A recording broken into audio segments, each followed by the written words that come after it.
5 seconds to go.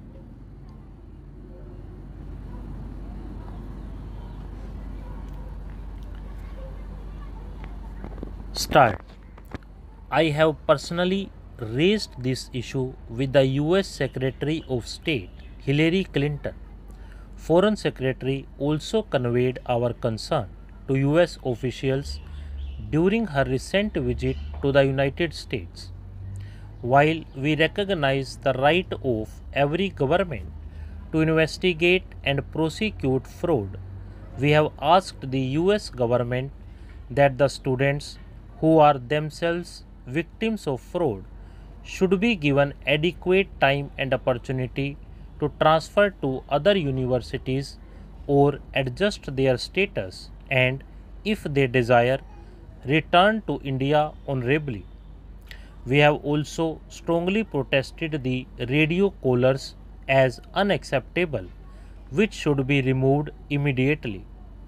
Despite the fact that a significant number of students at the university were dispersed across the United States and had not registered their contact details with the Indian mission, our embassy and consulates were able to contact a large number of students and have provided all possible assistance to them, including through direct meetings with them, by organizing a free legal aid camp and issuing appropriate guidance and advisories.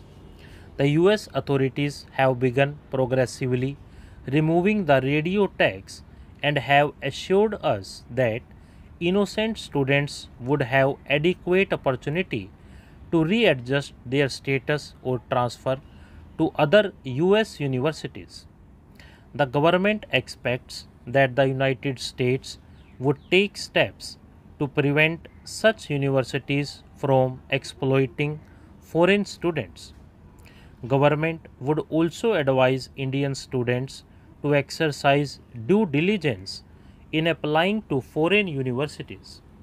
Madam Speaker, I am confident that this unfortunate development will not affect the excellent cooperation between Indian and the United States in higher education, which includes the presence of over 1 lakh Indian students at US universities who enjoy a strong reputation for academic accomplishments and responsible conduct.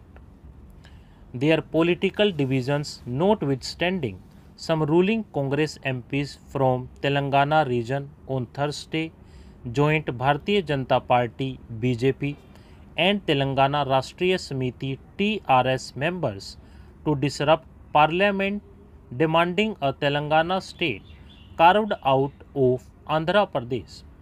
The joint vocal protest on the contentious issue forced repeated disruptions of the Lok Sabha, prompting the chair to call it a day after 5 adjournments since the members met at 11 am.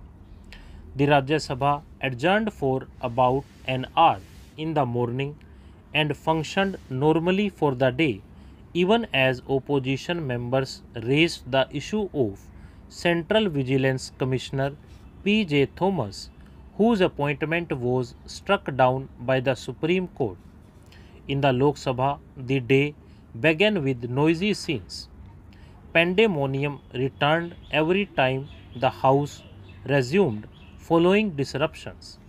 As soon as the House began its proceedings, TRS members K. Chandrasekhar Rao and M. Vijay Shanti walked towards the Speaker's podium, shouting slogans in favor of Telangana state. BJP members joined them. Congress members from Telangana region rose from their seats to join the protest and shouted slogans. MPs from the Telugu Desam Party TDP countered the pro-Telangana protest by flasking placards for a united Andhra Pradesh.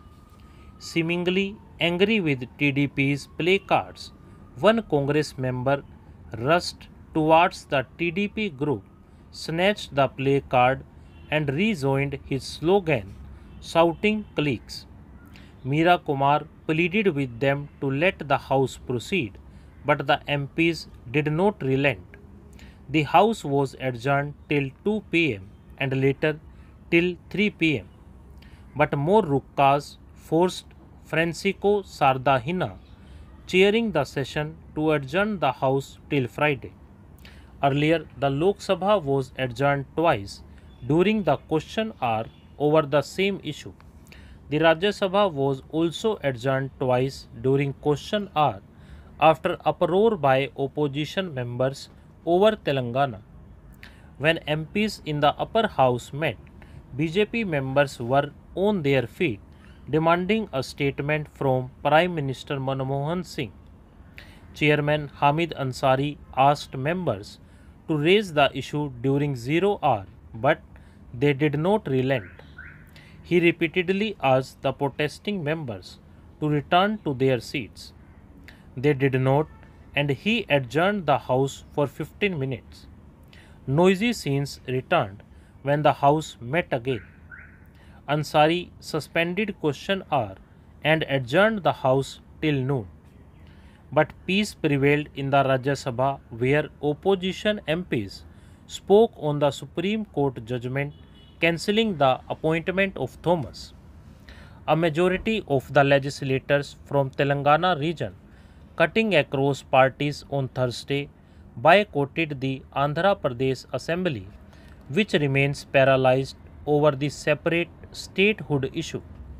The House adjourned for Friday without transacting any business, as members of the Communist Party of India (CPI) and Bharatiya Janata Party (BJP) stalled the proceedings, demanding a resolution on formation of the state. Pandemonium prevailed when Telugu Desam Party legislators from Andhra and Rayalaseema regions raised slogans opposing the bifurcation of Andhra Pradesh. They displayed placards sporting a united Andhra. As soon as the House met at 9 am, CPI and BJP members rushed towards the Speaker's podium after Deputy Speaker Nadendra Manohar rejected their pleas for a debate on Telangana issue. Raising slogans of Jai Telangana, they stalled the proceedings. The Deputy Speaker adjourned the House for half hour, but the adjournment lasted for 3 hours.